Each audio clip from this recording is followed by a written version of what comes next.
अस्सलामुअलैकुम बच्चों, कैसे हैं आप सब लोग।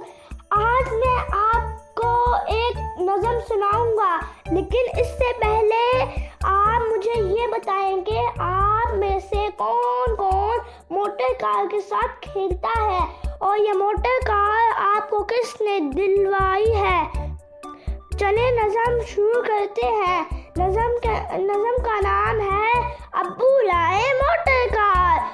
अब्बू लाए मोटर कार, इसके नीचे पहिए चार, चाबी से वो चलती है, बू बू बू बू करती है। आगे जाए पीछे जाए, दाएं बाएं मुड़ जाए। चले एक दफा फिर सुनते हैं। अब्बू लाए मोटर कार, इसके नीचे पहिए चार, चाबी से वो चलती है, बू बू बू बू करती है। आगे जाए पीछे जाए, दाएं बाएं मुड़ जाए। अगली वीडियो में मिलते हैं, अपना ख्याल रखिएगा। मैं तो चला।